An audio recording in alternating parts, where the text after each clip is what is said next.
Pasal 45. Apakah kerajaan Allah itu? Cara memperlihatkan bahwa kita menginginkannya. Tahukah kamu doa yang Yesus ajarkan kepada para pengikutnya?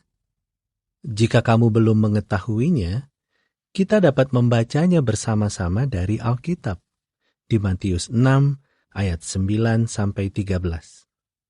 Doa itu yang oleh banyak orang disebut doa Bapa kami, antara lain memuat kata-kata, biarlah kerajaanmu datang.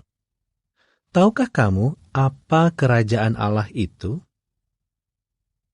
Begini, seorang raja adalah penguasa suatu negeri, dan pemerintahannya disebut kerajaan. Di beberapa negeri, kepala pemerintahannya disebut presiden. Apa sebutan bagi penguasa pemerintahan Allah? Raja. Itulah sebabnya pemerintahan Allah disebut kerajaan. Tahukah kamu siapa yang Allah Yehuwa pilih untuk menjadi raja dalam pemerintahannya? Putranya Yesus Kristus. Mengapa Yesus lebih unggul daripada penguasa manapun yang mungkin dipilih oleh manusia? Karena Yesus benar-benar mengasihi Bapaknya Yehuwa. Jadi, ia selalu melakukan apa yang benar. Lama sebelum Yesus lahir di Betlehem, Alkitab memberitahukan kelahirannya dan menyatakan bahwa ia akan menjadi penguasa pilihan Allah. Mari kita baca tentang hal ini di Yesaya 9 ayat 6 dan 7. Ayat tersebut berbunyi, seorang anak telah lahir bagi kita, seorang putra telah diberikan kepada kita, dan kekuasaan sebagai pangeran akan ada di atas bahunya. Ia akan dinamai Pangeran Perdamaian. Kekuasaannya yang sangat besar sebagai pangeran dan perdamaian tidak akan ada akhirnya. Tahukah kamu mengapa penguasa kerajaan Allah di ayat tadi disebut pangeran? Begini, pangeran tersebut adalah putra seorang raja, dan Yesus adalah putra dari Raja Agung Yehuwa. Tetapi Yehuwa juga telah menjadikan Yesus sebagai raja dalam pemerintahannya yang akan berkuasa atas bumi selama 1000 tahun. Setelah Yesus dibaptis, ia mulai memberitakan dan mengatakan, bertobatlah kamu sekalian, sebab kerajaan surga sudah dekat. Matius 4 ayat 17. Menurut kamu, mengapa Yesus berkata bahwa kerajaan itu sudah dekat? Karena sang raja yang kelak akan memerintah di surga sudah ada di antara mereka. Itulah sebabnya Yesus memberitahu orang-orang, kerajaan Allah ada di tengah-tengah kamu. Lukas 17 ayat 21. Apakah kamu senang apabila raja yang Yehuwa lantik berada begitu dekat denganmu, sehingga kamu bahkan dapat menyentuhnya? Coba katakan, untuk melakukan pekerjaan penting apa Yesus datang ke bumi? Yesus menjawab pertanyaan itu dengan mengatakan, juga ke kota-kota lain, aku harus menyatakan kabar baik tentang kerajaan Allah, karena untuk itulah aku diutus. Lukas 4 ayat 43. Yesus tahu bahwa ia tidak dapat melakukan pekerjaan pemberitaan seorang diri.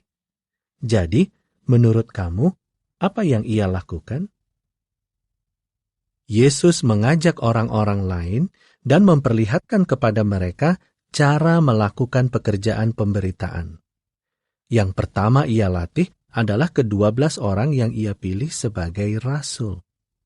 Tetapi, apakah Yesus hanya melatih para rasulnya untuk melakukan pekerjaan ini? Tidak. Alkitab menyebutkan bahwa Yesus juga melatih banyak orang lainnya untuk mengabar. Setelah suatu waktu, ia mengutus 70 murid lain berdua-dua mendahului dia. Dan Apa yang mereka ajarkan kepada orang-orang? Yesus berkata, "Katakan kepada mereka, kerajaan Allah sudah dekat kepadamu." Lukas 10 ayat 9. Dengan demikian, orang-orang belajar tentang pemerintahan Allah. Pada zaman dahulu di Israel, raja-raja yang baru bertakhta biasanya akan memasuki kota dengan menunggang seekor keledai muda untuk tampil di hadapan rakyat. Nah, inilah yang Yesus lakukan sewaktu ia berkunjung ke Yerusalem untuk terakhir kalinya. Sebagaimana kamu ketahui, Yesus akan menjadi penguasa kerajaan Allah. Apakah orang-orang menginginkan dia menjadi raja mereka? Nah, seraya ia berkeliling menunggang keledai, sebagian besar dari kumpulan orang itu menghamparkan pakaian luar mereka di jalan di hadapannya. Yang lain memotong cabang-cabang pohon dan menaruhnya di jalan. Dengan berbuat demikian, mereka memperlihatkan bahwa mereka menginginkan Yesus menjadi raja mereka. Mereka berseru, "Diberkatilah pribadi yang datang sebagai raja dengan nama Yehuwa." Tetapi tidak semua orang senang. Sebenarnya, beberapa pemimpin agama bahkan berkata kepada Yesus, "Suruhlah murid-muridmu diam."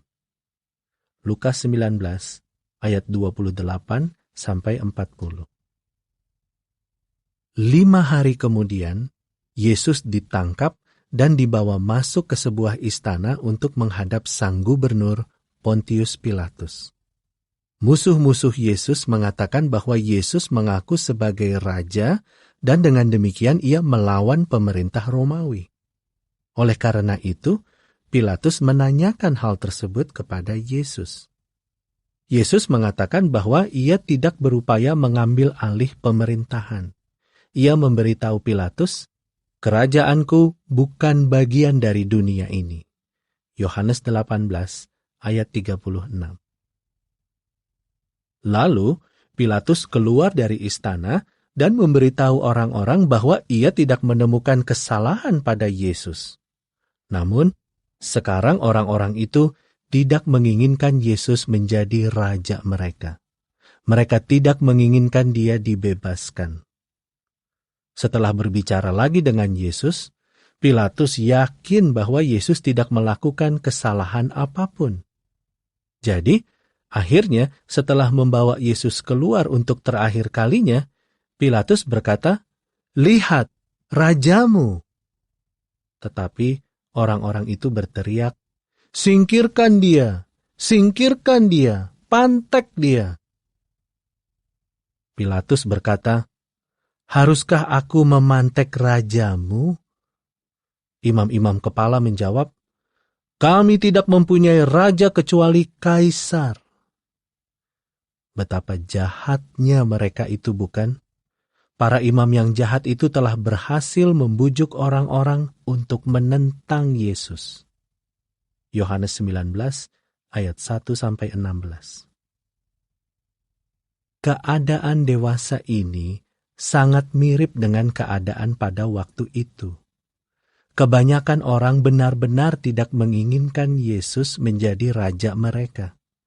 Mereka mungkin mengatakan bahwa mereka percaya kepada Allah, tetapi mereka tidak mau mendengarkan perintah Allah atau Kristus. Mereka ingin memiliki pemerintahan sendiri atas bumi ini. Bagaimana dengan kita? Setelah kita belajar tentang kerajaan Allah dan hal-hal menakjubkan yang akan dilaksanakan oleh kerajaan itu, bagaimana perasaan kita terhadap Allah? Kita mengasihinya, bukan? Kalau begitu, bagaimana kita dapat memperlihatkan kepada Allah bahwa kita benar-benar mengasihinya dan kita ingin diperintah oleh kerajaannya? Kita dapat memperlihatkan perasaan kita yang tulus kepada Allah dengan mengikuti teladan Yesus. Dan apa yang Yesus lakukan untuk memperlihatkan bahwa ia mengasihi Yehuwa? "Aku selalu melakukan hal-hal yang menyenangkan Dia," kata Yesus. Yohanes 8 ayat 29. Ya, Yesus datang ke bumi untuk melakukan kehendak Allah dan menyelesaikan pekerjaannya. Yohanes 4 ayat 34.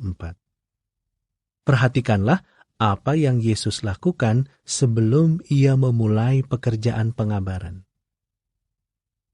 Yesus pergi ke Yohanes Pembaptis di Sungai Yordan. Setelah mereka masuk ke dalam air, Yohanes membenamkan Yesus lalu mengangkatnya lagi. Tahukah kamu mengapa Yohanes membaptis Yesus? Yesus meminta Yohanes untuk membaptisnya. Tetapi, bagaimana kita tahu bahwa Allah menginginkan Yesus dibaptis? Kita tahu karena ketika Yesus keluar dari air, ia mendengar suara Allah dari surga mengatakan, "Engkaulah putraku yang kukasihi, aku berkenan kepadamu." Allah bahkan mengirim Roh Kudus-Nya dalam bentuk seekor merpati ke atas Yesus. Jadi, dengan dibaptis, Yesus memperlihatkan bahwa ia ingin melayani Yehua sepanjang hidupnya. Ya, selama-lamanya. Markus 1 ayat 9-11. Sekarang, kamu masih anak-anak. Tetapi, apa yang akan kamu lakukan di kemudian hari? Apakah kamu mau mengikuti teladan Yesus dan dibaptis? Kamu harus meniru Dia, karena Alkitab mengatakan bahwa Dia meninggalkan bagimu suatu model agar kamu mengikuti langkah-langkahnya dengan saksama. 1 Petrus 2 ayat 21. Ya, apabila kamu dibaptis, kamu memperlihatkan bahwa kamu benar-benar ingin diperintah oleh kerajaan Allah. Tetapi, sekadar dibaptis tidaklah cukup. Kita perlu menaati semua hal yang Yesus ajarkan. Yesus mengatakan bahwa kita harus bukan bagian dari dunia. Apakah kita menaati Dia jika kita meniru sikap dan tingkah laku orang-orang di dunia ini? Yesus dan para rasul-Nya menjauhkan diri dari hal-hal semacam itu. Yohanes 17 ayat 14. Sebaliknya, apa yang mereka lakukan? Mereka berbicara kepada orang-orang lain tentang kerajaan Allah. Hal itu merupakan pekerjaan penting dalam kehidupan mereka. Dapatkah kita berbuat seperti itu juga? Ya, dan kita akan melakukannya jika doa kita agar kerajaan Allah datang benar-benar keluar dari hati kita. Lihatlah ayat-ayat lain berikut ini yang memberitahu kita apa yang dapat kita lakukan untuk memperlihatkan bahwa kita menginginkan kerajaan Allah datang.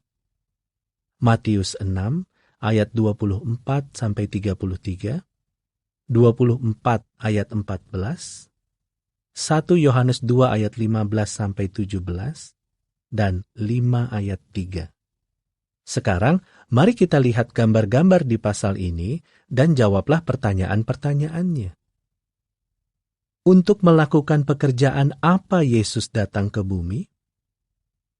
Mengapa orang-orang berubah pikiran padahal sebelumnya mereka menginginkan Yesus menjadi raja? Mengapa Yesus dibaptis?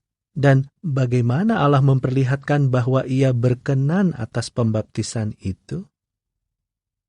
Di mana kita dapat berbicara kepada orang lain tentang kerajaan Allah?